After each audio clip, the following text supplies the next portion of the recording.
You are listening to Girls Nerd Out podcast, covering all things fantasy, fandom, and funny. And here are Amanda and Chris.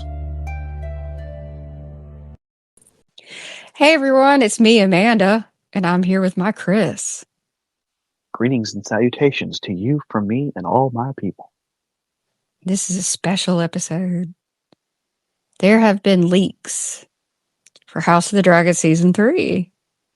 Episode by episode leaks.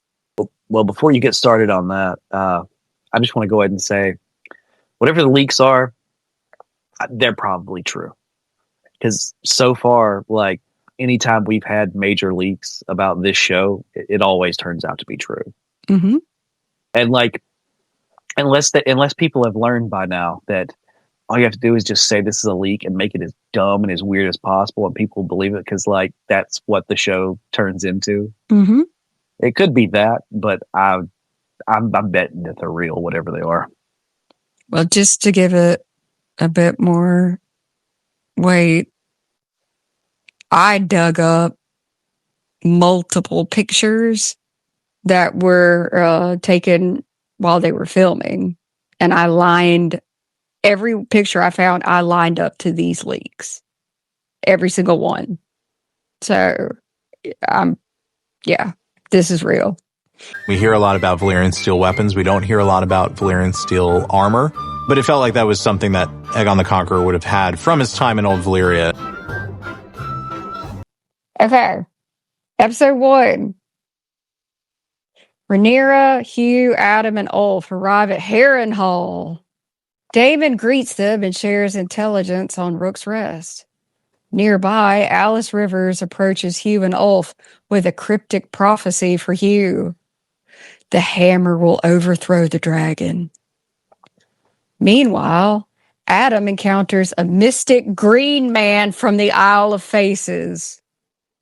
Okay, in regards to the prophecy, that is in the book, but the way the book phrased it is where, like, that was a Valyrian prophecy, I think, and that he had kind of heard people, whispering about it, and because he's known as Hugh the Hammer, he took that as a sign that he would fight against the Targaryens and win. But with her just point blank telling him, that doesn't make sense. Why would she tell that to him when the prophecy ultimately, like, it's a prophecy that is foretelling Robert's rebellion. Mm-hmm. So why would she mention that to him? Plus, I don't think in the show they'd call it Hugh the Hammer. I don't think anyone is even aware that that's his nickname. No. So, like, and her just point blank telling that to him. Now, granted, you could say, well, she's trying to, like, manipulate him or this or that, I guess. But, like, it just seems weird because, like, in the book, it made it seem like, this was something that people, like, certain, like, people were talking about here and there, and he had heard it and immediately was like, oh, well, maybe this is about me. But with her just, because it's like, okay, well, this is what people are saying, I'm going to interpret that as me, makes more sense because, like, we already know in advance Robert's Rebellion's a thing. We already know that's happening. So, like, we as the readers know what's going on there, and he's misinterpreting it. Like, that seems to go along fine. But with her just point blank telling him, why though? Like, It just seems weird. It is weird. But I love the idea that Adam is actually going to see a green man. I'm sarcastic. Honestly, well, they weren't really in the book and they didn't really play a part. Mm-hmm. But I will say this, like, I've been waiting for more green men in the books. And honestly, like, when they showed the green man in the prophecy or whatever, the vision that Daemon had the last season, I did not even know there was a green man there until I saw everyone posting about it online. Because when I was watching the scene, he's so far in the distance. I didn't even know it when I was watching the episode. I didn't even see it. I didn't even know it was there. Yeah. Yeah, it's just a guy with antlers. and like they were reposting the scene. But the only reason I knew it was there because people were posting very close up pictures, and I was like, "Why are the pictures so blurry and like low resolution?" And then come to find out, oh, it's because you have to zoom in and crop it if you're going to get the full thing. And I'm like, oh, no wonder I didn't see it.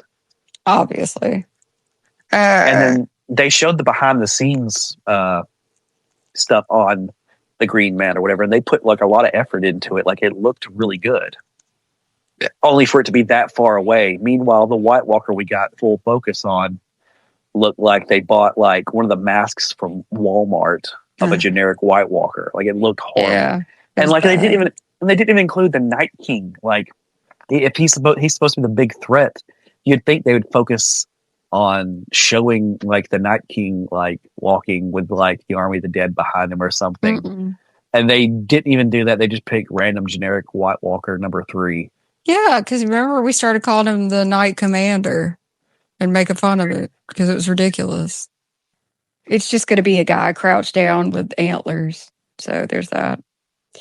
Daemon meets with the Winter Wolves, a rugged northern force led by Sir Roderick Dustin, a.k.a. Roddy the Ruin.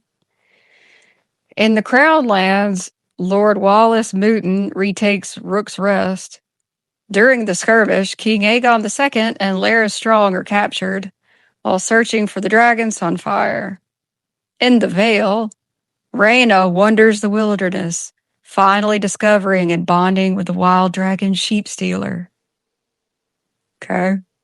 So since the information has come down that season 4 will be the last one, they're gonna have to wrap it up by then. Thank God.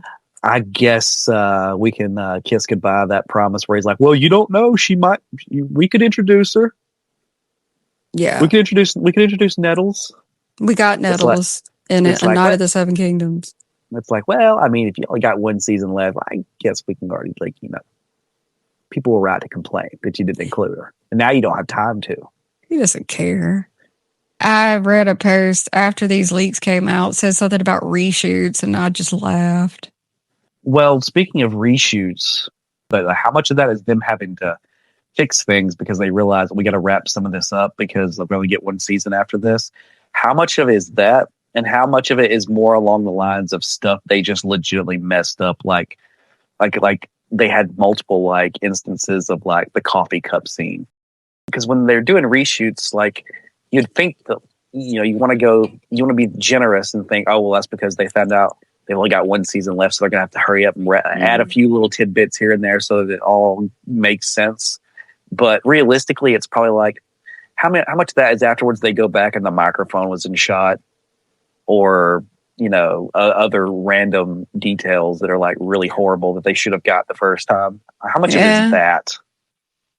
I think it's Ryan retcon Condal. Just somebody brings up to him, "Hey man, this isn't right, doesn't make any sense," and people on the internet are making fun of you, and then he does something. I think that's how he operates. Maybe, but I don't know if he would even care enough. Now maybe the making fun of you part, maybe, but not the hey, this doesn't make sense. It don't matter. Plow forward. Yeah, I mean, probably just depends on how bad they're making fun of him. So we got Aegon and Larys captured. Rhaena with Sheep Stealer, and then the Triarchy. Huh? Does it say who captures Aegon in Clubfoot? Yeah, just said Lord Wallace Mouton retakes Rook's Rest. During the skirmish, King Aegon II and Larys Strong are captured while searching for Sunfire. That makes no sense, but okay. The Triarchy fleet arrives at the Gullet to break the blockade of King's Landing. They're intercepted by the Black Fleet led by Corlys Velaryon. The battle turns disastrous. Alan's thrown overboard but rescued by Corlys. Both are captured by Tywin Lannister. Just as hope fades, Rhaenyra and the Dragon Seeds descend from the sky, incinerating the Triarchy fleet. Well, Corlys saving Adam. Is it Adam? Alan. Alan, yeah. him saving Alan, like, I guess that's going to be a moment where, like, oh, look, the debt's paid. Remember you saved me and you were pissy about it. Well, now I saved you. We're square. Are they going to talk about how, like, they're related? Maybe later. Jace flies his dragon Vermax too low. A scorpion bolt strikes Vermax, crashing the dragon into the sea. Which, again, makes no sense, but I guess they're like, well, it'd be easier than doing the whole thing with a chain. If I could cut chains in these shows.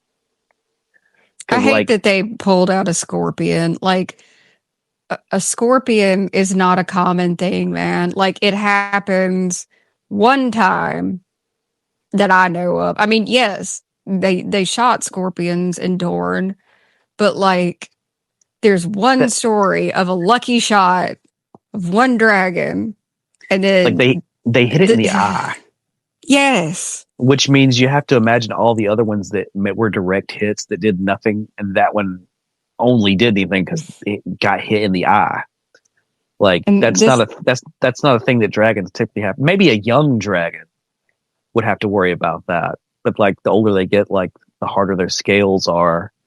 They use the scorpions in Dorne, like it said, and then like this is during Aegon's conquest, and because they're lazy, House of the Dragon has used scorpions multiple times, and it's like, dude, not everybody has a scorpion, and it's not that easy to kill a dragon. Like, what's supposed to happen is he gets like hooked by chains, like or something.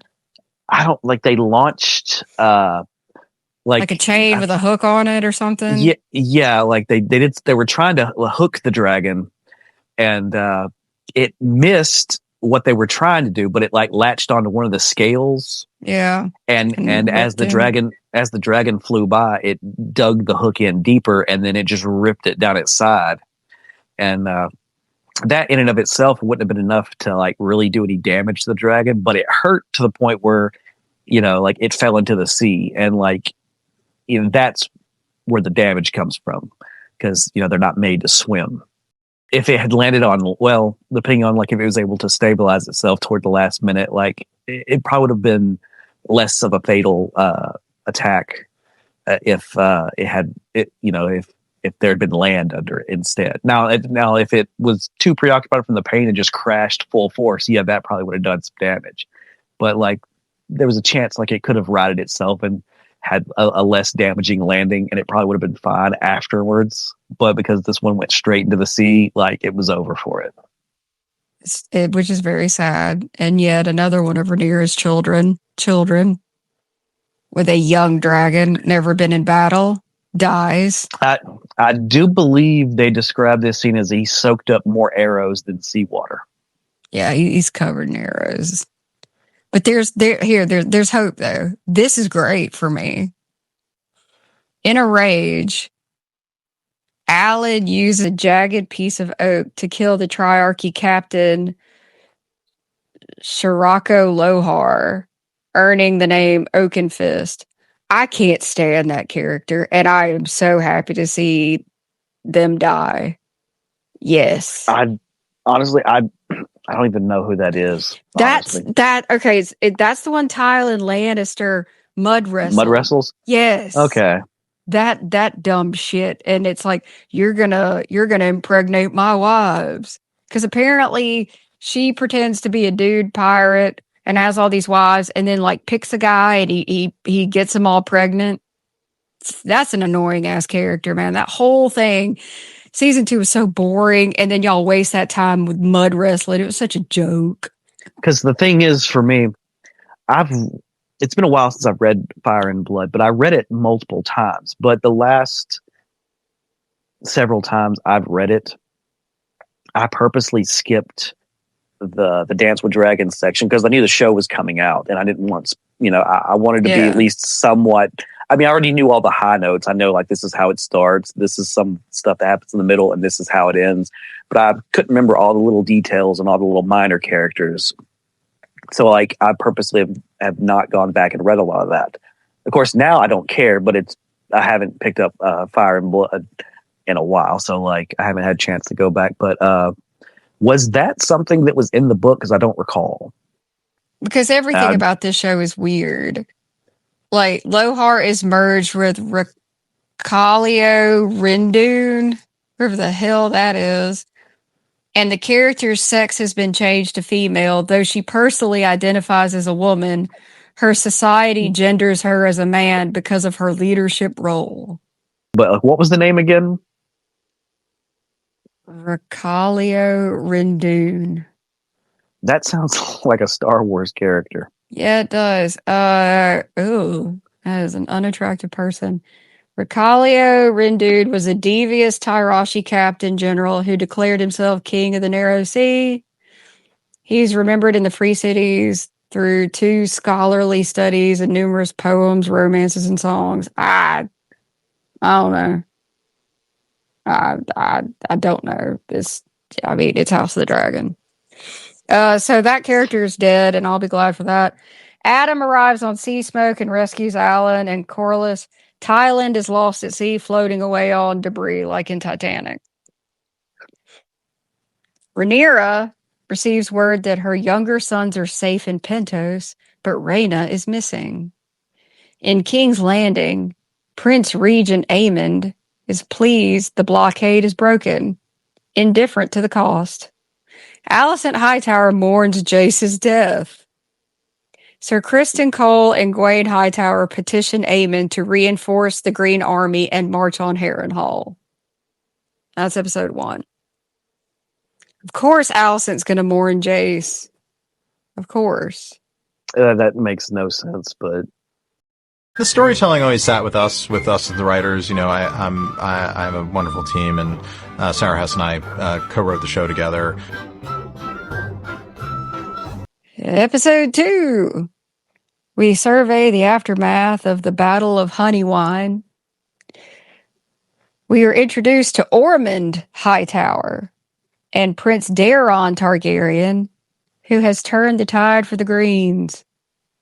In King's Landing, Otto Hightower is imprisoned by the City Watch commander Luther Largent, acting on orders from Massaria.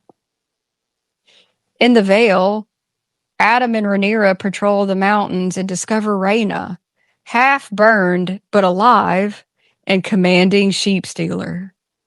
Alicent confronts Aemon. She reveals the truth of Viserys' death and the burden of Aegon's dream, showing him the inscription on the cat's paw dagger. Touched by destiny or ambition, Aemon departs the capital with the royal army. Daemon travels to the Riverlands and meets Oscar Tully in Black Alley. He rallies the River Lords. The cat's paw dagger is just a dagger that Joffrey picked out for a random dude to attack Bran. The cat's paw dagger has nothing to do with Aegon Targaryen. The cat's paw dagger is the cat's paw dagger because it's a cat's paw that Joffrey hires to attack Bran. Well, they did say Joffrey got it because it was one of the random things in Robert's possession that he probably didn't even know he had. I imagine he could have gotten it when he took King's Landing and all the stuff they had in there. It could be. It could have some significance. Like if he got it from the Mad King whenever King's Landing fell. I mean, Littlefinger had said it was his, but we don't even know if that was true. Because he was lying, saying he lost it to Tyrion in a bet. When we later find out that Tyrion didn't even make that bet. George R. Martin has nothing to do with season 3 of House of the Dragon. I renounce the cat's paw dagger. I hate it. I hate it. I hate the prophecy being brought up over and over again in House of the Dragon when it's supposed to be about a civil war, about Rhaenyra versus Aegon. It's not supposed to be about everybody who hears about Aegon's dream thinking they're the prince who was promised. And Ryan Condal's already come out and said that Rhaenyra may think that she's the prince who was promised. So apparently reading this, so does Aemond. So everyone is a secret Targaryen in Game of Thrones or A Song of Ice and Fire. In House of the Dragon, everyone's the prince who was promised. Okay? That sounds about right. I don't know. If the dagger was a real thing, I think George would have said something about it, man. He has not. So I just think that's something Ryan Condal loves to try to connect the past with the future with his stupid prophecy dream, and Helena can bend time and this dagger, and I don't know. I don't like it. I'm tired of it. I'm tired of the damn dagger. Why is he rallying the River Lords again? Why is Daemon doing that again? I thought he already rallied the River Lords. I guess you got to rally them a lot, man. I mean, the Riverlands kind of suck, so maybe they're just kind of like you got to keep them amped up or something. I guess because in the book, like all Rhaenyra had to do was be like, "Hey, everyone loyal to me, come to my side," and the River Lords rallied and then joined immediately. Like the whole thing they did the last season, where Daemon had to like convince them all and do all like none of that happened. Like they were all. They didn't even look at her. Cyrax had to scream for them to even pay attention. She was there. Apparently, like you got to rally the River Lords multiple times. Whatever. The Battle of the Red Fork. Daemon leads his forces against the Lannister army. The battle's brutal. Roddy the Ruin engages Jason Lannister in a single combat and beheads him. Daemon celebrates victory, displaying Jason's head. Okay. That's episode 2. All right. Okay. I mean, like, they said season 2 was so boring. They're like, man, we're going to battle every episode. Yeah. That'll fix it. Do you have a favorite Aegon of all time? That's a question from listener Dom Tartaglia. I mean, Aegon 2 is not a good person. Episode 3. Caraxes and Cyrax circle above King's Landing. Panic grips the streets. The Gold Cloaks, loyal to Daemon, open the city gates to Rhaenyra's army. Apparently, the Gold Cloaks are still loyal to Daemon. The sack of King's Landing. Daemon and the City Watch storm the Red Keep, slaughtering the Hightower garrison. Queen Helena, realizing the end has come, officially surrenders royal authority to Rhaenyra. Okay. Mysaria presents Rhaenyra with a gift, the captive Otto Hightower. Daemon swiftly beheads Otto. Daemon then orders Alicent thrown into the black cells. Rhaenyra intervenes and blocks the order, sparing Alicent.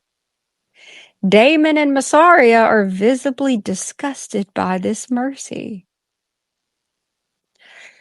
Rhaenyra commands Daemon to fly to the Reach to retrieve Alicent's youngest son, Prince Daeron.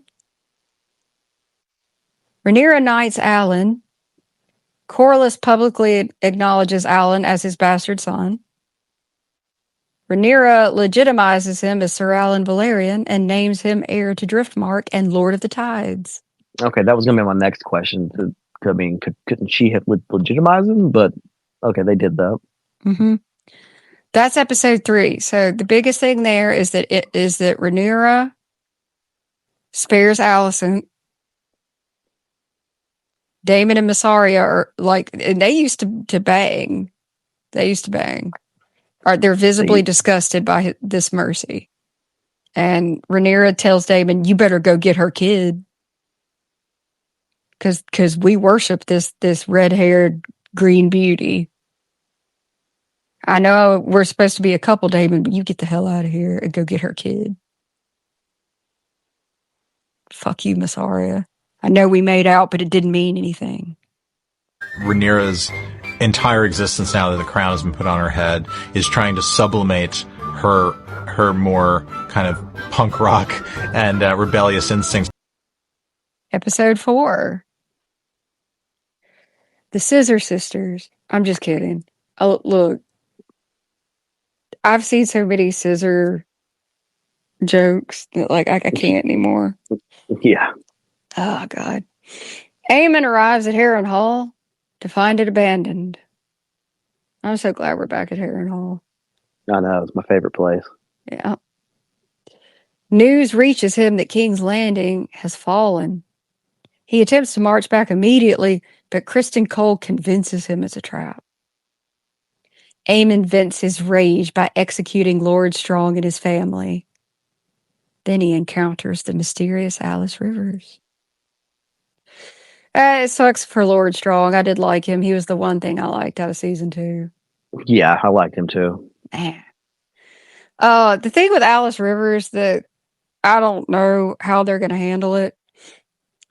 I know it's not going to go like it does in the book. Alice Rivers, to me, is way spookier in Fire and Blood, man. This is like a country witch. Like she's got an apron and shit. She's a kitchen witch. No, this is a kitchen witch. Maggie the Frog would beat her ass. All this chick does, she has an owl, an apron, and she cocks her head to the side when she talks to look creepy. Like, whatever. I think she's actually pretty cool in Fire and Blood. But, whatever. Rhaenyra forms her new small council. Torrhen Manderly and Jane Eyre arrive. Rhaenyra thanks Jane for harboring her sons, but Jane is cold and dismissive. Of course she is. Mm-hmm. She was cold and dismissive last season. Why change a good thing? She's probably going to betray him or something. They're setting it up for some shit. Yeah, I don't know what, but it's something. Pretty sure Jane is a lesbian too, and they completely left that out, which is annoying, but whatever. Yeah. And I don't think she was like a bitch in the book either. She was like normal. Yeah, she was normal. In the Reach, Ormond Hightower receives a parley offer from Daemon. Daemon threatens to attack unless Ormond turns over Daemon. Ormond agrees, but secretly sends an imposter in the prince's place. Back in the capital, Rhaenyra meets secretly with Helaena in the dragon pit. Helaena stands with her dragon Dreamfire, communicating in riddles. Because of course. That's episode 4. So Daemon gets a fake Prince Daemon and doesn't think anything of it. And then Rhaenyra meets secretly with Helaena. Helaena has Dreamfire. We finally get Dreamfire. Dreamfire is the biological mother of Daenerys' eggs. Dreamfire is the biological mother of Daenerys' eggs. Eggs that would become Drogon, Rhaegal, and Viserion. Thank you. This is my TED Talk. That's it. Okay, Helaena stands with her dragon communicating in riddles. So, like, is this going to be like in the DC universe, like the Riddler? Or, I mean, is it going to be metaphor? Or is she just going to say random shit and have a pocket full of spiders? You'll probably have a pocket full of spiders. I am Helaena. Helaena, what's going on? Like, can't you see the future? I have a pocket full of spiders. Okay. Well, I'm glad I risked my life for this. At least we get to see Dreamfire. It's challenging to make decisions within that and feel like you're servicing the narrative, but also servicing this very expensive TV show that we're making and the audience that isn't going to read the book. Episode 5. Daemon returns to King's Landing with fake Daemon. Get this. Alicent immediately recognizes the boy is not her son. Which is funny because, like, we were joking that she forgot he even existed. So I'm surprised she recognizes the fake one's not him. She probably didn't realize he was the fake Daemon. She probably thought they got Aemon. Get this. Grand Maester Orwell confirms the deception. So it means that she has to get a backup. Well, I mean, she would have to get a backup because, like if she was captured, against you and you were told go get her son, but you've never seen that son before and here he comes. And she's like, oh, that's not him. Are you really going to trust her word on it? I would want a second source too. Why didn't they send a second source to know who the fucking kid was? I don't know. I guess so the episode could happen. Oh, thank you. I appreciate that. Rhaenyra shocks the small council. This is my favorite, Chris, okay? This is it. This right here, okay? Pay close attention. Rhaenyra shocks the small council by bringing Alicent into the chamber and naming her special advisor to the queen. The council is outraged. Factions begin to fracture Rhaenyra's support base. Special advisor to the queen. I mean, sure. I mean, they've got to like bang it out somehow. You know what? That's funny because like special advisor, queen, it's like SAQ, like sack. Like get her in the sack. So we're going to call her Sack. Sack. No? No, Sack works. Okay. On Dragonstone, Alan attempts to bond with the wild dragon cannibal. He's severely burned and barely survives. Of course he does. Little did he know, like, he's already bonded to Corlys. I think Corlys would have told him about that. And like that's like a cool thing that like they're totally not going to do, I'm sure. So I'm pretty sure that's like a 10 full theory. Yeah, but like it's better than this. I like that theory doesn't bother me. Like I'm like, cool. That's kind of neat. You know? Maybe Cannibal had a friend. Whatever. Rhaenyra orders Daemon to take his army and cut off Ormond's forces to prevent them from linking up with Aemon. Before departing, Daemon finds Helaena in a trance. She is viewing Aemon's vision at Harrenhal. Okay, get this. It says vision. Aemon sees dragons burning a city. He spots Helaena watching him across the astral plane and jolts awake. Why would he jolt awake at that? It was like, it's like, oh, my ugly ass sister. I don't fucking know. I don't know. But like, I didn't know that like Helaena can like eavesdrop on visions. Didn't she do that last season at one point? Yeah, she showed up in Daemon's. So she can do that. But Daemon didn't jolt awake. No, they were cool. Probably because like maybe it's because Helaena like gave him that like ominous like, yeah, you're gonna die thing, I guess. Last season. Could be. Aegon II finds Sunfire. The dragon burns Lord Muton's men, freeing Aegon. Aegon sends Larys Strong ahead to King's Landing to sow chaos from the shadows. What the fuck's he gonna do from the shadows? I guess he's like the Littlefinger character. I guess he's got like a network of spies still that he could call upon. I guess. All right, Timu Littlefinger. I was going to call him Littlefoot, but that would probably be rude. And George is part of the show. We're close. We're good friends. We text all the time. Episode 6. Lord Celtigar proposes a heavy new tax policy. Alicent advises Rhaenyra against it because she's for the people, Christopher. Well, I know the tax policy is dumb. I'm just making fun of the fact that her advisor's Alicent. Oh, I wasn't going to say that. I was going to say, instead of Littlefinger, he could be Big Toe. Oh, God. Big Toe. Okay, the thing is, like, King's Landing, they're starving. And the whole Rhaenyra the Cruel thing is because Rhaenyra taxes the starving people. So, like, this is their version of it. Rhaenyra listens to Alicent, further alienating her council and Mysaria. All right, so Rhaenyra says, no, Alicent, we shouldn't do that. And so the council and Mysaria are pissed.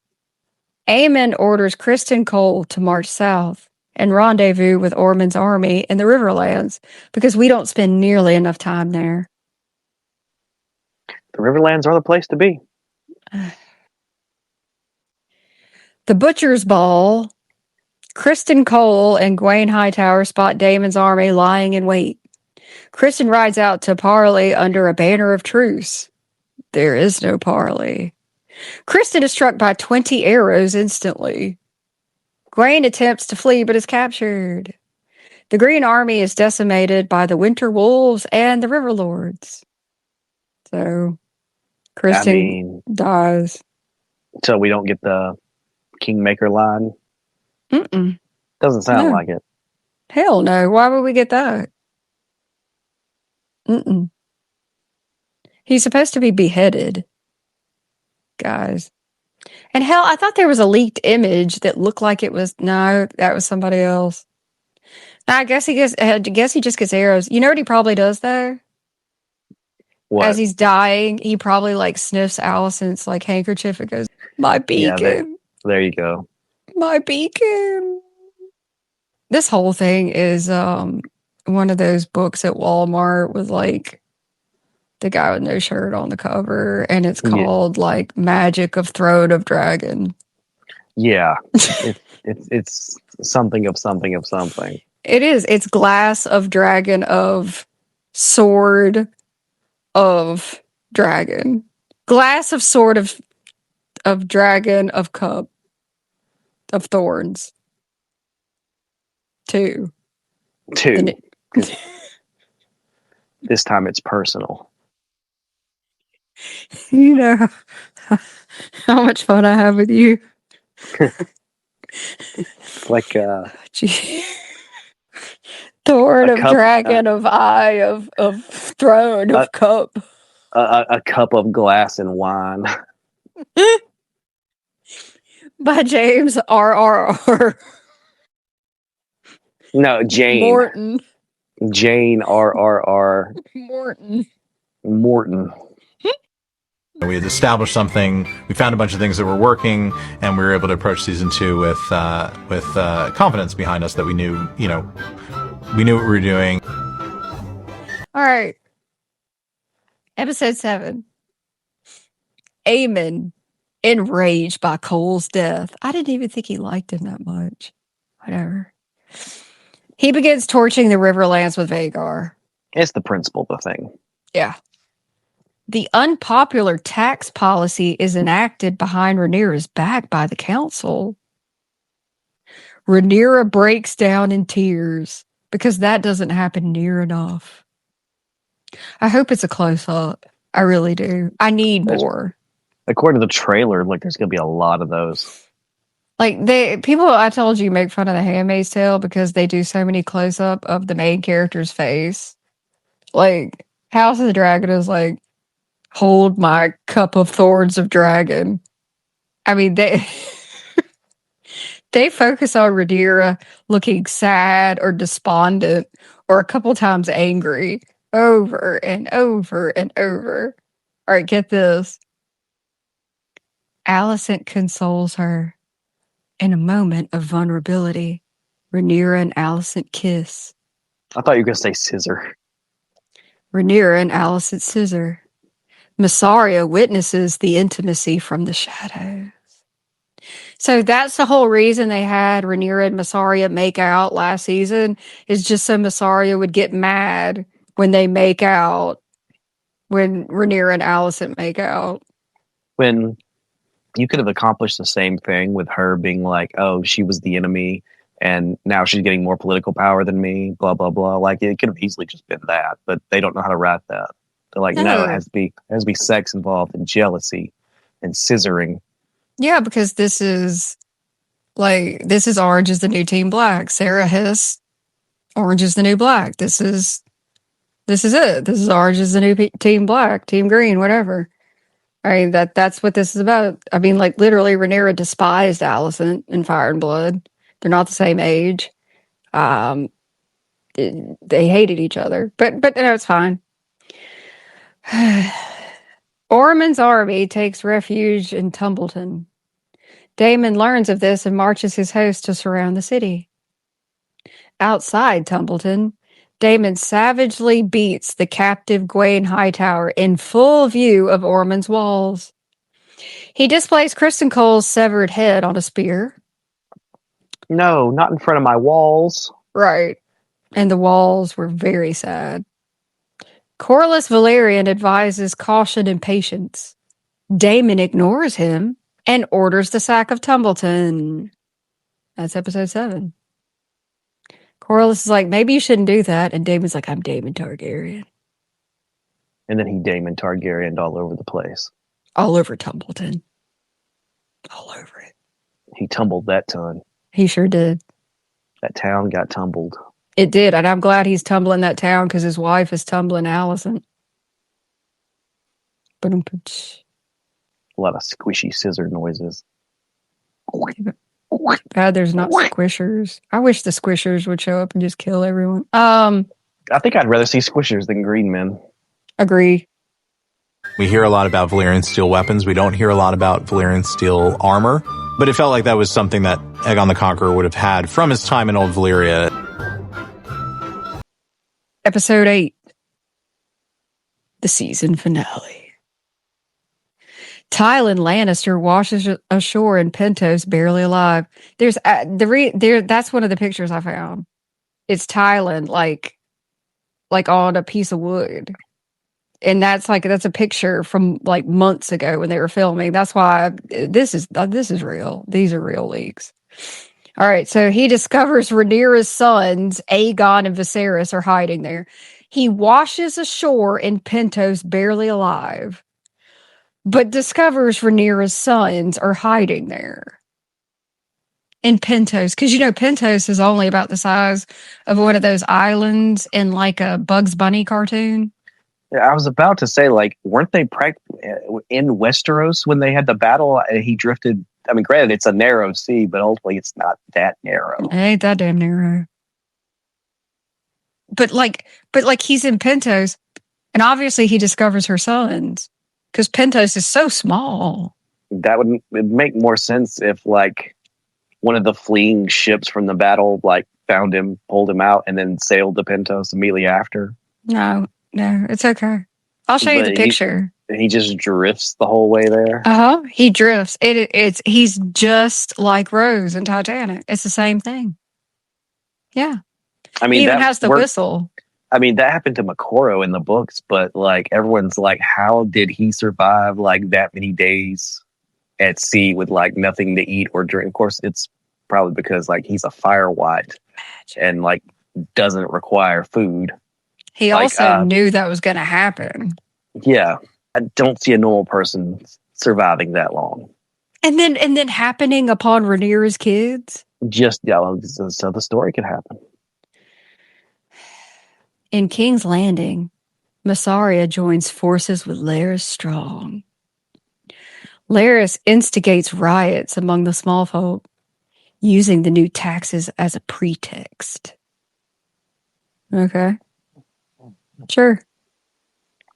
I mean, the small folk are pissed. They hate Rhaenyra. I mean, that's the thing. The first battle of Tumbleton. I thought we already had a battle until... Never mind. Daemon's army sacks the city. Hugh Hammer discovers his wife is trapped inside. He and Corlys beg Daemon to stop the slaughter, but Daemon refuses. Suddenly, Prince Daeron arrives on Tessarion. The battle equalizes. That doesn't make any sense. Tessarion isn't that big. Yeah, I'd say like one dragon versus how many they have there, but the battle equalizes. Dude, like Tessarion versus Caraxes isn't equalized. Tessarion's Tessarion's I believe blue. A blue she-dragon, if I'm not mistaken, and not that old and not that big. No, unless they changed that for the show, because we haven't really seen that dragon yet. They could have like aged it up somehow. No. Tessarion arrives at the very end of season 2. Like you see Tessarion fly over, unless they take that back. But, no, we saw it, but like you didn't get a good grasp of the size, right? I thought it was in the not distance. Big. Yeah, but not big. Okay, Tessarion is known as the Blue Queen she-dragon. a young, agile dragon with distinctive cobalt blue scales, copper-colored accents, and blue flames. I mean, she's young. She's not big. That's not equalized. Tessarian versus Caraxes is not equalized. Like, that's just whatever. Also, in the teaser trailer, you see Tessarian, and it's basically a reused model of Arax, I think. Yeah, I think I saw that. Yeah. You know, that irritates me. I hate it when they screw up the dragons, because that's like the only thing that I'm like, oh, at least I could see a cool dragon. The dragons look like shit in the teaser trailer. They look awful. And it looked AI. Yeah. I've made AI better than the dragons in the teaser. You know I have. Like, literally. Yeah. I mean, people can shit on AI all day long. I have fun with it. I don't want to see it in a damn trailer. I know that. But man, I'll get on Sora and I'll make some badass dragon videos that look better than this crap. Whatever. Roddy the Ruin kills Ormond Hightower but dies in the effort. Amanda didn't care. Hugh tries to save his wife but watches her die in the chaos. Enraged, Hugh betrays Rhaenyra. He turns his dragon Vermithor on Daemon's forces and burns Tumbleton indiscriminately. I thought it was already burned. Hugh declares his claim to the Iron Throne. Gwaine takes Corlys prisoner. So Hugh watches his wife die and burns a bunch of people. Vermithor is a very big dragon. He's the second biggest dragon in House of the Dragon. The only dragon bigger than Vermithor is Vhagar. Okay. Also, Vermithor is known as the Bronze Fury, and they don't make him bronze. He's been a weird brown color, and they made him red in the series. I mean, the season finale. It irritates me. Okay. A lot of red dragons in this show. And he's not one of them. He's bronze. Whatever. I can't get the egg colors right, the dragon color. Can't get the number of the legs right on the dragons. Oh, God. They just came out with promo shots for season 3 to hype it up. And I'll give it to them. I thought their PR for last season was great. They actually hung some banners, and then they did some VFX banners, and then they had an incredible Vhagar around Empire State Building. Shout out to that. Because Seabags of Maine actually recycled Vhagar, and I got to work with them on that. Shout out to me. No, it really was cool. So I have a bag that's made out of Vhagar. But I thought that was really cool. It was great seeing a dragon that damn big. And I was really hoping, before I saw season 2, I was like, okay, this is a big green dragon. All right, we'll probably get Caraxes for season 3. Yeah, I don't think that's happening. I don't. I mean, I guess there's a small chance, but I don't think so. I mean, like, it would have been cool because, you know, Team Green Dragon, Team Black Dragon. Plus, Caraxes has that neck that would have been really cool to, like, circle around. But, yeah, I don't think that's going to happen with how abysmal the previous season was. So that's disappointing. But they have released some pictures of some VFX banners burning both Team Black and Team Green. Team Black's dragon has 4 legs, which is incorrect. But the damn banner for Team Green has the correct number of legs too. Why? Because nobody cares in this show. Maybe it's to show the difference between the sides, aside from color, maybe. I don't know. Or they're trying to, it sounds like they're trying to retcon it, because like they got the number of legs wrong. But like at one point, like, because they retconned it, because originally they had the sigil, and I think season 1 was a green dragon on the green side, and then people complained online. So then they had it in season 2 where Aegon's like, "Now change it. I don't want a green dragon. I want a gold dragon. My dragon's gold." Like whenever they show those sigils, I wonder if I didn't think to go back and look, but I wonder how many legs they had then. I imagine 4, because every other thing we saw had 4 legs. So they might be retconning it again to where it's like, no. The Greens had 2 legs on the dragon. Rhaenyra had 4. That's why afterwards, that's why the Targaryen sigil has 2 legs instead. Hence Christopher? 4. What? You just gave more thought. I'm just saying, like, they could be trying to retcon it like that. No, honey. You gave it more thought than them. You really did. And that would be a very clever way to fix a problem. But I'm afraid that you care more than they do.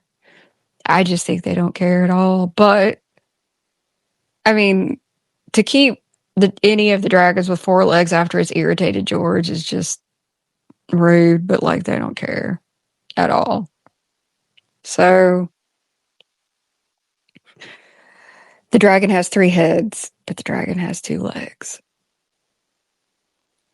Alice Rivers and Aemon unlock the secret of Aegon's dream within the dagger. Tell me what that means.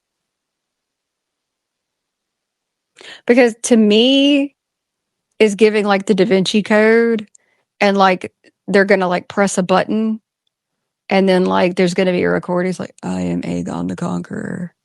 I had a dream. This is the dream. Like, what does that mean? They unlock the secret of Aegon's dream within the dagger. Not on it, within it.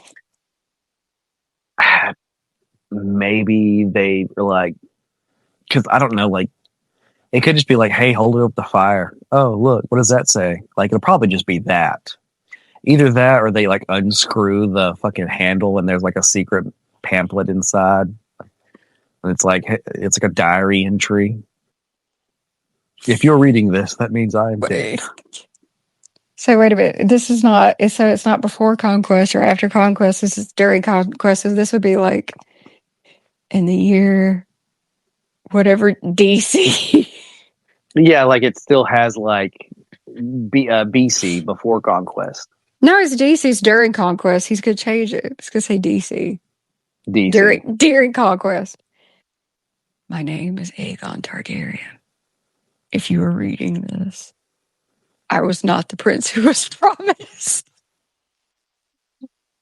If you were reading this, you were the prince that was promised. Congratulations for unlocking. Here's a coupon for Valyria. Like there's a good resort there. I used to spend my time there when I was a youth. In my college days. In Valyria. Spring break in Valyria was lit, fam. It was lit, fam. Yep. That was I'm saying fam because the prince that was promised will come from my bloodline. Right. And then like there's like a flashback to like Valyria, and it's kind of like it's like Girls Gone Wild, but it's like dragons. And they're like pulling up their bikini. I don't know. The dream within the dagger.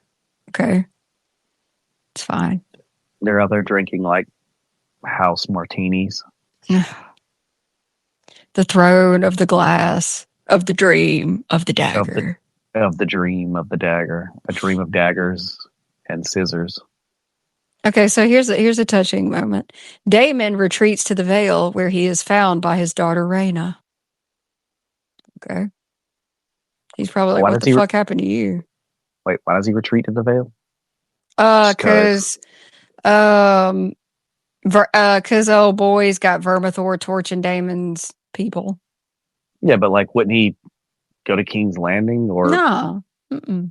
Why would he go to the Vale? Because we need time for Rhaenyra and Alicent to actually, have some intimacy. Plus, this is supposed to be when he finally tells Rhaena, you know what, you were good enough. I'm proud of you. Because, like Rhaena's whole thing has been dragon envy. Like, she's sad. And like Daemon, like, I don't know why they feel the need to like show Daemon be a shitty dad. I mean, there's like enough stuff Daemon does, but like I don't recall anything saying that he was an asshole father. I mean, I guess he could have been. I mean, yeah, I guess he could have been. Yeah. It just seemed odd to like just shove that or whatever, but I guess this is when, because Rhaena always looks afraid, so I guess she's going to be half burnt and riding that poor dragon that looks so sketch. God damn. When I saw Sheep Stealer, I was like, what is this? I actually like the way it looked. I don't know, man. I don't know. Or the coloring anyway. It looked like it had like a white face or something, like it was a skull pattern. Okay. The reason I say that is because I like talking about dragons. I posted a video. Okay. Sheep Stealer's a wild dragon. And they've got Sheep Stealer in the Vale, which Sheep Stealer's not supposed to be in the Vale. But I was like, fine. And I was like, okay, that looks like battle scars. I thought Sheep Stealer looked like Sheep Stealer had to fight for food. I mean, it's not a big dragon. It's kind of scrawny. And I was like, I mean, this dragon looks like it's been through it, right? Which makes sense. And then somebody in my comment section told me that I didn't need to say any of that because the dragon obviously had vitiligo, and they were being serious. I saw that. I assumed it was a joke. No. They wanted to argue with me that Sheep Stealer has vitiligo, and I'm like, dude, look, like, okay, they did a cool thing. Like, in the back of the wings, it's kind of like these, like, I don't even know what to call it. It's like the wings go to like a point and then there's like a stick. And they're kind of uneven. And like it's a wild dragon. It looks like it's been beat up and healed and stuff. Well, I mean, that's the point. If I'd have known they were being serious about that, I would say that's not funny. You shouldn't bring that up because Balerion the Black Dread had vitiligo and he doesn't like to talk about it. Jesus Christ! You know what? I'll find that video. It's on YouTube. It's my Sheep Stealer video. It got decent views, and then somebody wanted to shame me for saying the dragon looked like it'd been through something because apparently it has vitiligo. Me, the person that stands up for the dragons, I was the biggest crock of shit. I just like the way its face looked. Like it, I didn't see it like in the show necessarily, but like somebody had posted pictures online. Either I don't think it was clips from the show. It was like behind the scenes stuff where you could see the dragon a little bit better than what it was in the show. That was me. That was me trying to like do screenshots and clean it up and stuff. It looked like it had a skull pattern on its face, where like it was dark around the eyes and the face was kind of white, and it reminded me of. I don't remember what the documentary was. It might have been one of the many like Walking with Dinosaurs documentaries or something. But there was in one of those documentaries about dinosaurs, there was a T-Rex in one that had like a white pattern on his face and like around his eyes were like dark circles. So his eyes were were black and like the face was like white. It looked like he had war paint painted on like.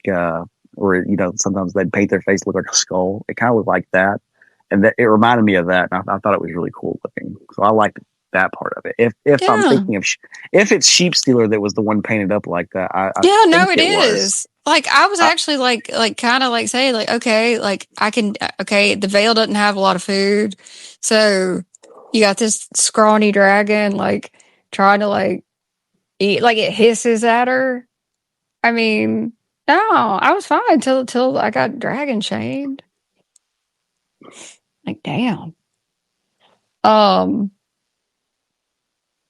King's Landing, the shepherd begins preaching to the mob, turning them against dragons.